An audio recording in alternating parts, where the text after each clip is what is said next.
ধর তুমি বললা যে আমি তো সাইকেল চালানোই উস্তাদ, সাইকেল চালানোই কাঁচা, সাইকেল পারি না, তখন এখানে তোমার ওই যে উইক, উইক অ্যাট অথবা স্ট্রং অ্যাট সেইভাবে আর কি বলি।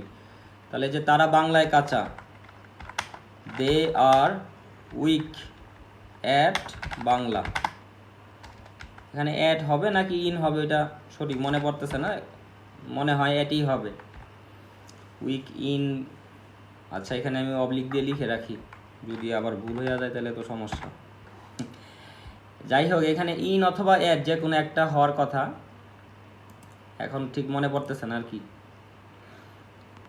যে they are weak in Bangla or at Bangla, weak at, অ্যাটই হবে, weak at Bangla.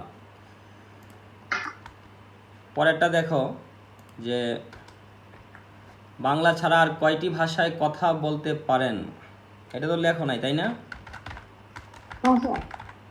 How many languages can you speak except Bangla. এখানে আমাদের এই ক্যান দিয়ে প্রশ্ন করতে হবে, এই যে পারেন, পারা মানে ক্যান, সেখানে ক্যান দিয়ে প্রশ্ন করতে হবে। So how many languages can you speak except Bangla মানে বাংলা ছাড়া, অথবা রেদার দেন বাংলা সেটাও বলতে পারো। এখানে তুমি বলতে পারো যে রেদার দেন বাংলা অথবা অ্যাকসেপ্ট বাংলা। বুঝতে পারছো?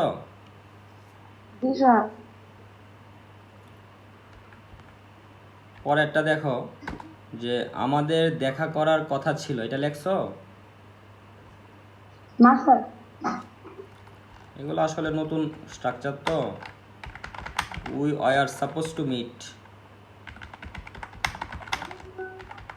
এটা লিখে রাখো, পরে একদিন সময় সুযোগ হলে এটার রুলসটা লিখে দিব না।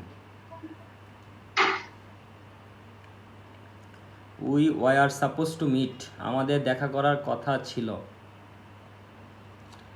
এখন তুমি বলো যে আজকে এই যেগুলা দেখাইলাম এটার মধ্যে থেকে তুমি কয়টা বুঝছো কয়টা বুঝো নাই? ওগুলো বুঝছি স্যার, আরেকটা আছে তো কোনটা আছে? লাস্টে যে আমি তোমাকে ভালোবাসি এটাই বাস্তব। এটা তো তোমার হইছে, এটা তো ওই যে আমাদের নেত্রকোনার একজন আছে না বিখ্যাত লোক, ওনার একটা ডায়লগ আর কি।